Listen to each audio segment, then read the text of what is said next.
The date is February 20th, 1962. The time, 9:47 a.m. The voice you'll hear is that of John Herschel Glenn, 40-year-old Marine Corps officer, one of 7 Mercury astronauts. 2 of these astronauts have already reached space. Alan Shepard and Gus Grissom made short, successful flights down the Atlantic Missile Range from Cape Canaveral. Now it's time for the long voyage, 3 orbits around the Earth. The nation has suffered with John Glenn through 10 postponements, but today conditions are right. Glenn is lifted into the spacecraft that he named Friendship 7. He waits, flat on his back. The countdown moves into its final seconds. Listen now to the end of the count, the launch, and Glenn's first words. 3, 2, 1, 0. Roger, the clock is operating. We're underway. You're loud and clear. Roger, we're programming and roll okay. A little bumpy along about here. Roger. Stand by for 20 seconds. Roger. The tremble in Glenn's voice was caused by the tremendous shock of blastoff. Now, under smoother conditions, Glenn continues his report. We're smoothing out some now, getting out of the vibration area. Roger, you feel max Q, flight path is... Roger, feels good through max Q and smoothing out real fine. Cabin pressure coming down by 7, okay, flight very smooth now. Sky looking very dark outside.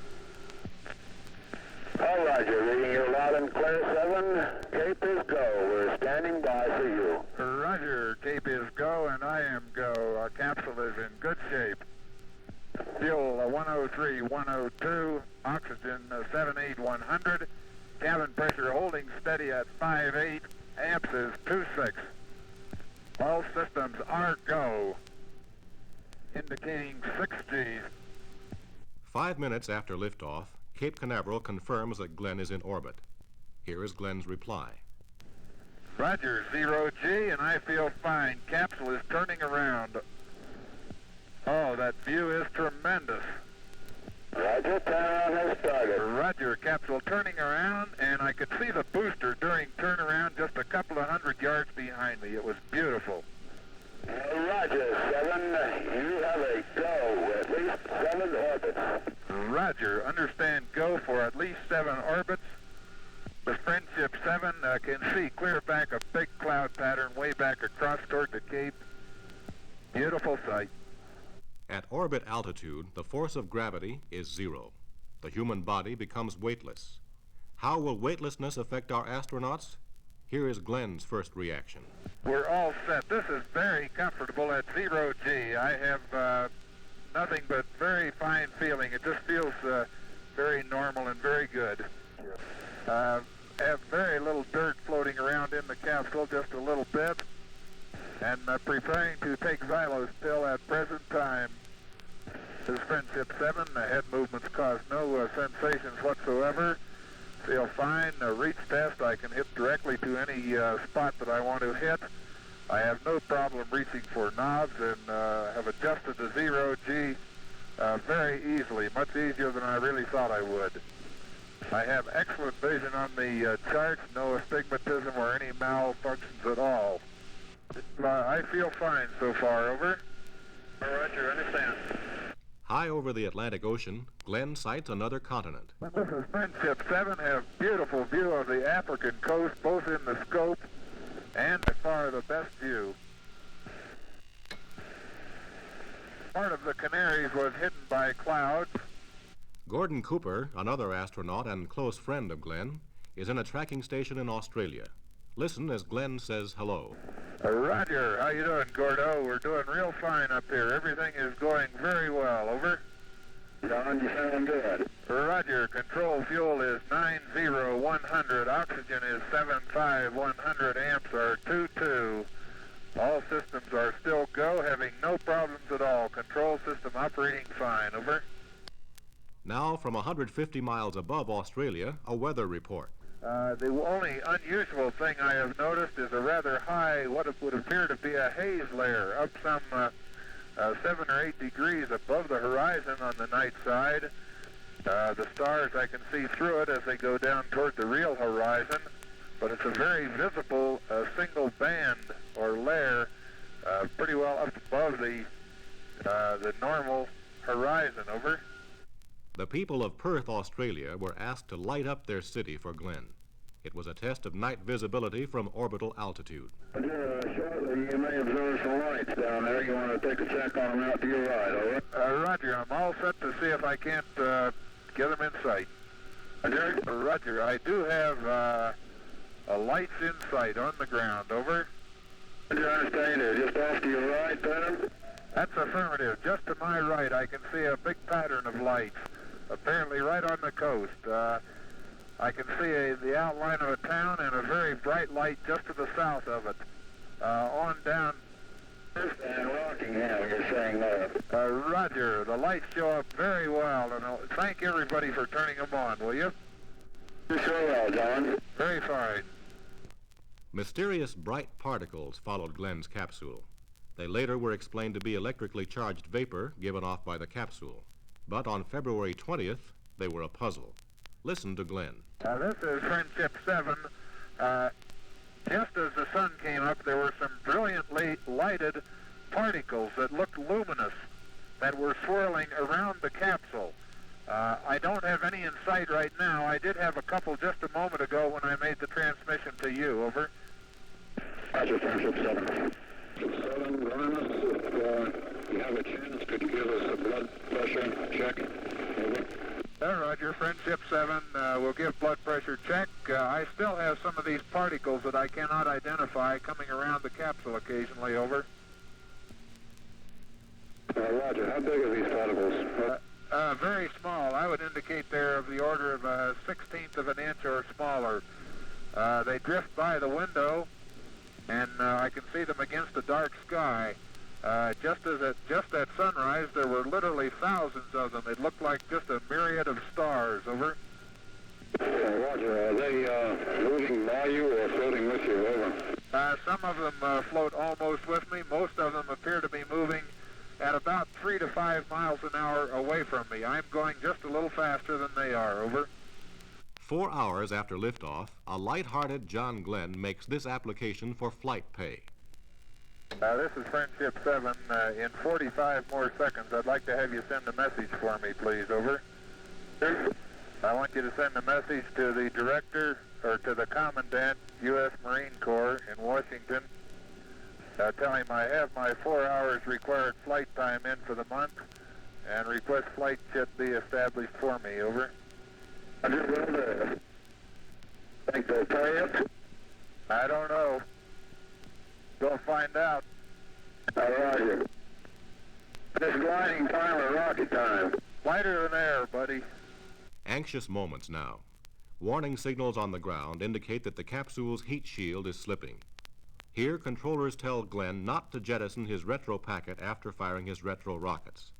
It's hoped that the metal bands around the retro packet will help hold the heat shield in place. We are recommending that you leave the retro package on through the entire re-entry. This means that you will have to override the 05G switch, which is expected to occur at 0443. This also means that you will have to manually retract the scope. Do you read? This is Friendship 7. What is the reason for this? Do you have any reason, over? Not at this time. This is the judgment of Cape Flight. Roger, understand. I will have to make a manual 05G entry when it occurs and bring the scope in manually. Is that affirmed? That is affirmative. Friendship 7. Roger. It's time to fire the retro rockets. They will slow down the capsule and position it for re-entry into the atmosphere. 5, 4, 3, 2, 1, fire. Roger. Retros are firing. Yeah, baby. Are they ever? It feels like I'm going back toward Hawaii. Heading back to Earth, Glenn opens the capsule's main parachute.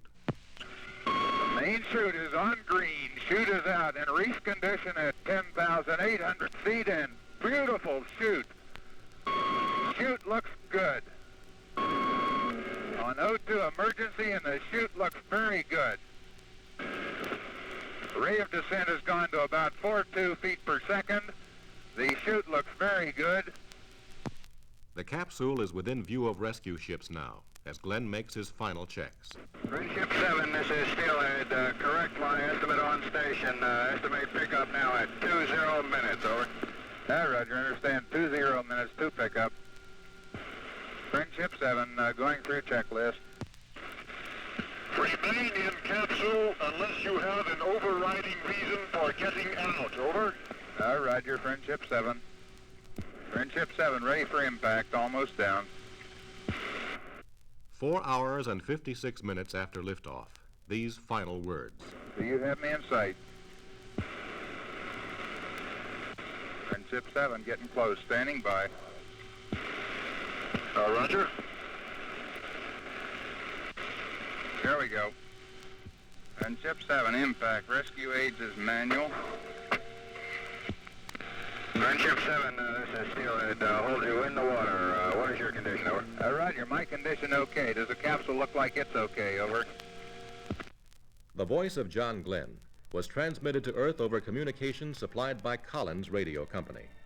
Every American voice from space has been transmitted by Collins, and every manned spaceship that the National Aeronautics and Space Administration is scheduled to launch in the next 10 years will have Collins equipment aboard.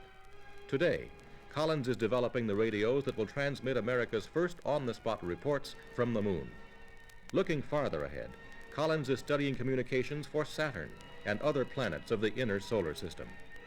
Watch for more news about these and other projects from Collins Radio Company. 5, 4, 3, 2, 1.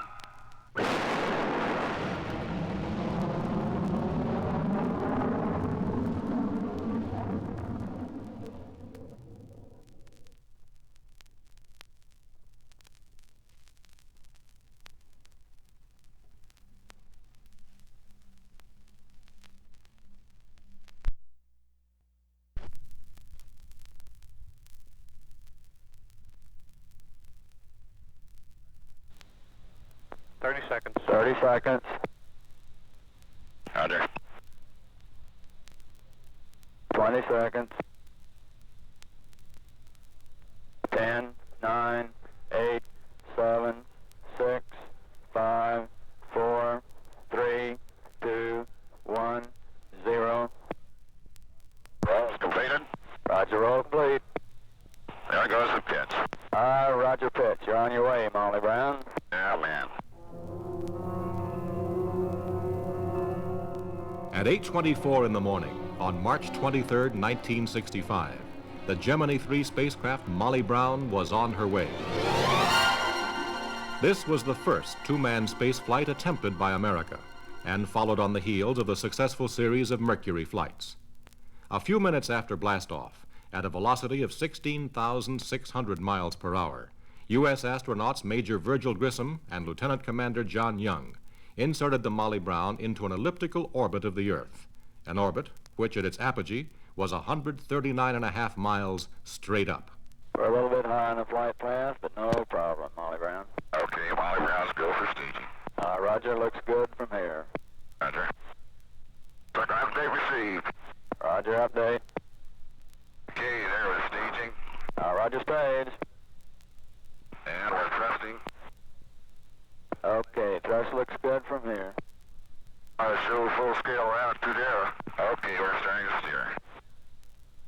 The horizon's got right in view. Roger. RTS is go. Looks good from here. Oh man, look at that. Steering is good from here.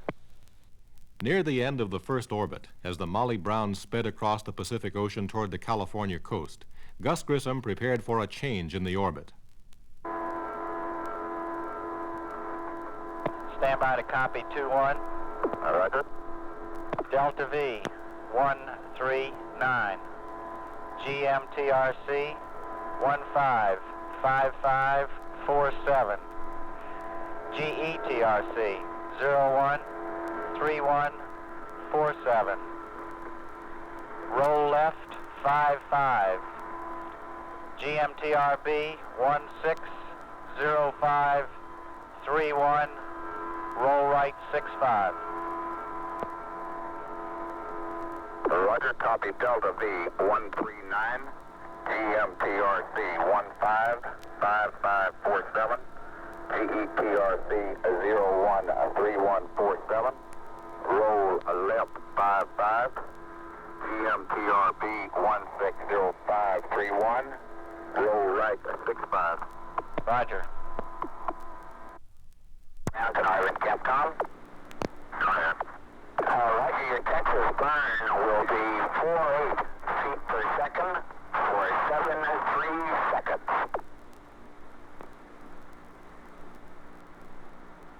Okay, 48 feet per second for 73 seconds. So far we got your TR and Gemini load in. Your clocks look good on the ground. Everything's go here. See you next trip. Controlling his spacecraft with brief bursts of energy from the appropriate rockets, Grissom brought Molly Brown level. Then he fired 2 forward-pointing rockets for exactly 73 seconds. This slowed Molly down, and the apogee of her orbit dropped by 34 miles. The Molly Brown was now on an almost circular course. Steering right down the old line.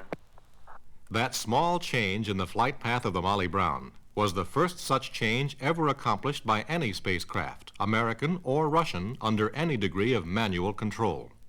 Molly Brown, Cape Capcom. Go, Cape Capcom. Look better from there than on a ballistic flight? Say again. Does it look better from there than on a ballistic flight? I can't read the Cargo. Roger. How do it look? It looked great. Right. And there was more to come. Conniving, Capcom, Cape Flight. Conniving, go ahead. Ask him if any of the things we asked him to try did anything with the control system. I'm not concerned about it, just want to know how it acted. As far as we're concerned, he's go for the second orbit. Halfway through the second orbit, as the Molly Brown passed high over the Indian Ocean, Grissom turned his ship at right angles to the flight path. In its new position, the spacecraft was still circling through the same orbit, but a burst of rockets moved the craft about a mile to the south, shifting the orbital plane. Grissom then turned the craft until it pointed down the track once more. You still got a blood pressure, John? We didn't read it. Hey, sir, okay, I'll give you another one. Okay. Just wonder if he was breathing. Gus Grissom had, in effect, made a right turn, driven a mile, and then turned left. Pretty spectacular up there, huh? Say again. Pretty spectacular up there, huh? Yeah, it really is. It really is. On the third and final orbit, as the Molly Brown approached Hawaii, Grissom turned the craft completely around, blunt end forward, and fired 2 more rockets to reduce speed once more. The capsule went into a decaying orbit, and Grissom put his ship into the proper position for firing of its retro rockets. RKV from Cape Flight. Cape Flight, RKV, Capcom. Roger, you are prime for retro. Oh, Roger, understand. 10, 9, 8, 7, 6, 5, 4, 3, 2, 1. Retro fire. Retro. Manual retro. Rocket 3. Rocket 2. Rocket number 4. Molly Brown, you confirm all rockets fire normally? All rockets fire copy and attitude right in the center. Roger, pass your IVR readouts on the Guaymas. RKV out. During re-entry, Grissom flew his spacecraft manually, following a sharp downward curve. Molly Brown, I have your backup times on bank angles and time to reverse bank angle. Nope. Go ahead. Bank left 4-5 degrees. Bank right 5 degrees. Time to reverse bank angle 190817. At 85,000 feet, the parachute recovery system was initiated, and a few minutes later, the unsinkable Molly Brown splashed into the Atlantic Ocean, having completed an all but perfect mission. Astronauts Gus Grissom and John Young, by changing the course of their spacecraft 3 times, demonstrated that U.S. spacemen are well on their way to conquering the problems involved in getting a man on the moon. Since the flight of the Molly Brown, the necessary skills of maneuvering and docking spacecraft in flight seem more surely than ever within the reach of United States science.